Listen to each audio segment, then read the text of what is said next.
ആദ്യം ഒരു വീഡിയോ കാണാം. മറ്റാരുടേതുമല്ല, സി ദാവൂദിൻ്റെ തന്നെയാണ്. ജമാഅത്തെ ഇസ്ലാമിയുടെ ഷൂറ അംഗം സി ദാവൂദിൻ്റെ, മീഡിയ വണിലെ മാധ്യമപ്രവർത്തകൻ കൂടിയാണ് സി ദാവൂദ്. അദ്ദേഹം പറഞ്ഞ ഒരു കാര്യം, അതാണ് ഏറെ രസകരം. അത് നമുക്ക് ആദ്യം കണ്ടു നോക്കാം. ബിന്ദു കൃഷ്ണ ചെയ്ത് ശരിയാണെന്നാണോ തെറ്റാണെന്നാണോ, എന്താണ് CPM നിലപാടെന്ന് അവർ വ്യക്തമാക്കണം.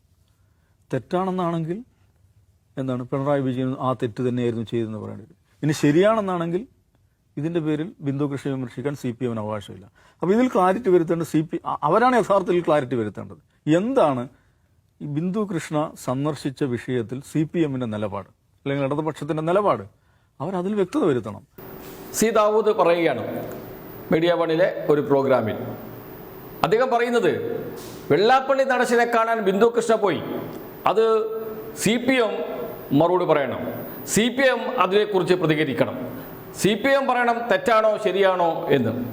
CPM തലയിലേക്ക് കെട്ടിവെക്കാനുള്ള ശ്രമം എന്ന് വെച്ചാൽ UDF വേണ്ടി കേരളത്തിൽ അങ്ങോളം ഇങ്ങോളം വെള്ളാപ്പള്ളിയെ മുന്നിൽ നിർത്തി CPM മുസ്ലിം വിരുദ്ധരായി ചിത്രീകരിച്ച് മുസ്ലിം വോട്ടുകൾ ഏകീകരിപ്പിച്ച് UDF വിജയം സമ്മാനിച്ച, അതിന് മുൻപന്തിയിൽ നിന്ന മീഡിയ വൺ ചാനൽ, സി ദാവൂദിനെ പോലെയുള്ളവർ, ജമാഅത്തെ ഇസ്ലാമി, മുസ്ലിം ലീഗ്, അവർ ഇപ്പോൾ എന്ത് പറയുന്നു, അവരുടെ നിലപാടെന്താണ് ഇക്കാര്യത്തിൽ? അതേക്കുറിച്ചല്ല പറയുന്നത്. CPM മറുപടി പറയണം എന്നാണ് പറയുന്നത്. ചിരിക്കാതിരിക്കാനും കഴിയുന്നില്ല, ചിരിക്കാനും കഴിയുന്നില്ല എന്ന് പറയാറില്ലേ, അതേ ഒരു അവസ്ഥയാണ് ഇത് കേൾക്കുമ്പോൾ തോന്നിയത്. ഇതേക്കുറിച്ച് CPM സംസ്ഥാന സമിതി അംഗം കെ അനിൽകുമാർ ഒരു ഫേസ്ബുക്ക് പോസ്റ്റ് ഇട്ടിരുന്നു. അത് ഇങ്ങനെയാണ്: മിസ്റ്റർ ദാവൂദ്, മന്ത്രി ബിന്ദു കൃഷ്ണപിള്ള നടത്തിയത് മീഡിയ വൺ ഉണ്ടാക്കിയ കെട്ടുകഥയുടെ ശവമടക്ക്. മോങ്ങരുത്, ഇങ്ങനെ മോങ്ങിക്കൊണ്ടിരിക്കരുത് എന്നാണ്. ഈ വീഡിയോ ശ്രദ്ധയിൽപ്പെട്ടതിന് ശേഷമാണ് കെ അനിൽകുമാർ ഇത്തരം ഒരു പോസ്റ്റ് ഇടുന്നത്. അദ്ദേഹം പറയുകയാണ്, സി ദാവൂദ് ദയവ് ചെയ്ത് മോങ്ങരുത് എന്നും. അതിനുശേഷം പറയുന്നു, ബിന്ദു കൃഷ്ണ എന്ന മന്ത്രി വെള്ളാപ്പള്ളി നടേശനെ സന്ദർശിച്ചതിൽ CPM നിലപാട് വ്യക്തമാക്കണമെന്ന് താങ്കൾ പറയുന്നത് കേട്ടു. വെള്ളാപ്പള്ളി നടേശനെ സന്ദർശിക്കുന്നതും സഹകരിക്കുന്നതും പ്രശ്നവൽക്കരിച്ചത് UDF ആണ്. ആ ക്യാമ്പയിൻ്റെ പ്രചാരകർ മീഡിയ വൺ കൂടിയാണ്. മുസ്ലിം ലീഗും ജമാഅത്തെ ഇസ്ലാമിയും ഉൾപ്പെടുന്ന UDF അധികാരം പിടിക്കാൻ മീഡിയ വൺ മുന്നോട്ട് വെച്ച ഇടത് ഹിന്ദുത്വ എന്ന നുണക്കഥയുടെ കേന്ദ്ര ബിന്ദുവായത് വെള്ളാപ്പള്ളി നടേശനെ LDF തള്ളിപ്പറയുന്നില്ല എന്ന ആഖ്യാനമായിരുന്നു. അങ്ങനെ മതപരമായ ഒരു ഏകീകരണത്തിൻ്റെ ബലത്തിൽ അധികാരം പിടിച്ചവർ ഒരു മാസത്തിനകം മുഖ്യമന്ത്രി സതീശൻ്റെ ഭാഷയിൽ പറയുന്നത് പോലെ തിണ്ണനിരങ്ങികളായി എന്ന പ്രശ്നത്തിൽ ഉത്തരം പറയേണ്ടത് മീഡിയ വണ്ണിൻ്റെ മുഖ്യമന്ത്രി സതീശൻ തന്നെയാണ്. അത് മറച്ചുവെച്ച് CPIM ഉത്തരം പറയണം എന്ന് സി ദാവൂദ് കൽപ്പിക്കുന്നതാണ് പ്രശ്നം. ഇടതുപക്ഷത്തെ തോൽപ്പിക്കാൻ നന്നായി പണിയെടുത്ത മീഡിയ വൺ മതവിദ്വേഷ പ്രസ്താവന, മതവിദ്വേഷ എന്നത് കോട്ടിലാണ്, മതവിദ്വേഷ പ്രസ്താവന വെള്ളാപ്പള്ളി നടത്തിയതായി ആരോപിച്ചാണല്ലോ ഓവർ ടൈം അധ്വാനിച്ചത്. ബിന്ദു കൃഷ്ണയുടെ സന്ദർശനം മീഡിയ വണ്ണിനെ അസ്വീകാര്യമാണോ? അത് സംബന്ധിച്ച് മീഡിയ വൺ തർക്കമുള്ളവരാണെങ്കിൽ തങ്ങളുടെ സ്വന്തം മതേതര മുഖ്യമന്ത്രിയോട് ഒരു ചോദ്യം ചോദിക്കാത്തത് എന്ത്? ഇതാണ് കെ അനിൽകുമാർ ചോദിക്കുന്ന ചോദ്യം.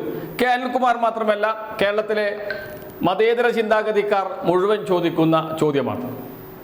കേരളത്തിൽ വലിയ പ്രചാരണം നടത്തി, കൊണ്ടുപിടിച്ച പ്രചാരണം നടത്തി. SNDPയുടെ ഭാരവാഹിയായി ഏറെക്കാലം പ്രവർത്തിച്ച വെള്ളാപ്പള്ളി നടേശന് സ്വീകരണം കൊടുക്കുന്നു SNDP. ആ പരിപാടി ഉദ്ഘാടനം ചെയ്യുന്നത് കേരളത്തിൻ്റെ മുഖ്യമന്ത്രി പിണറായി വിജയൻ. പരിപാടിയിൽ പങ്കെടുക്കുന്നത് മന്ത്രിമാരുണ്ട്, കോൺഗ്രസ് നേതാക്കളുണ്ട്, കോൺഗ്രസ് ജനപ്രതിനിധികളുണ്ട്, ഹൈബി ഈഡനെ പോലെയുള്ള കോൺഗ്രസ് നേതാക്കളുണ്ട്. ഇവരെല്ലാവരും പങ്കെടുക്കുന്ന പരിപാടിയാണ്. ആ പരിപാടിയിൽ ഉദ്ഘാടകനായ മുഖ്യമന്ത്രി അദ്ദേഹത്തിന് ഒരു പൊന്നാട അണിയിച്ചതാണ് കേരളത്തിലെ ഏറ്റവും വലിയ പ്രശ്നമാക്കി ഇവർ എടുത്ത് കൊണ്ട് നടന്നത്. 100 മീറ്റർ ഒരു പരിപാടിയിൽ പങ്കെടുക്കാൻ രണ്ടുപേരും ഒന്നിച്ച് ഒരു കാറിൽ പോയതാണ് മറ്റൊരു പ്രധാന പ്രശ്നമാക്കി എടുത്തത്. ഇപ്പോൾ സംഭവിക്കുന്നത് എന്താണ്? ബിന്ദു കൃഷ്ണ വെള്ളാപ്പള്ളി നടേശൻ്റെ വീട്ടിൽ പോയി കാൽ തൊട്ട് വന്നിക്കുന്നു, അദ്ദേഹത്തെ പൊന്നാട അണിയിക്കുന്നു, അദ്ദേഹത്തോട് കുശലം പറയുന്നു, ചിരിക്കുന്നു. അത് പോട്ടെ എന്ന് വെക്കാം. തൊട്ടടുത്തതാ പോകുന്നു മറ്റൊരു വാഹനം, കേരളത്തിൻ്റെ ആഭ്യന്തര വകുപ്പ് മന്ത്രി രമേശ് ചെന്നിത്തലയുടെ വാഹനം. പോകുന്നത് തുഷാർ വെള്ളാപ്പള്ളിയെ കാണാൻ, പൊന്നാട അണിയിക്കുന്നത് പ്രീതി നടേശൻ. എന്ന് വെച്ചാൽ വെള്ളാപ്പള്ളിയുടെ ഭാര്യ. RSSൻ്റെ പരിപാടികളിൽ സ്ഥിരം പ്രാസംഗികയാണ് പ്രീതി നടേശൻ എന്നതും മറന്നു പോകരുത്. എന്ന് വെച്ചാൽ കോൺഗ്രസ് നേതാക്കൾക്ക് ഇവരെയൊക്കെ കാണാം, തിണ്ണനിരങ്ങാൻ പോകാം, അതിലൊന്നും തെറ്റില്ല എന്നാണ് മീഡിയ വൺ പറയുന്നത്. അതേക്കുറിച്ചും CPM മറുപടി പറയണം. ഇതാണ് കൽപ്പന. ആ കൽപ്പന അംഗീകരിക്കാൻ മനസ്സില്ല എന്നേ പറയാനുള്ളൂ. നിങ്ങൾ ചെയ്ത പാപം അത് നിങ്ങൾ തന്നെ കഴുകി തീർത്താൽ മതി. അത് CPM തലയിലേക്ക് കെട്ടിവെക്കേണ്ട കാര്യമില്ല. കേരളത്തിൽ മതവിദ്വേഷം പടർത്തി മുസ്ലിം ഏകീകരണം ഉണ്ടാക്കി ഒരു ജനവിഭാഗത്തെ മുഴുവൻ തെറ്റായ ദിശയിലേക്ക് നയിച്ച, ഇരുട്ടിലേക്ക് നയിച്ച മീഡിയ വൺ ചാനലും ജമാഅത്തെ ഇസ്ലാമിയും നാളെ ഈ സമൂഹത്തോട് മാപ്പ് പറയേണ്ടി വരും എന്ന കാര്യത്തിൽ തർക്കമേയില്ല.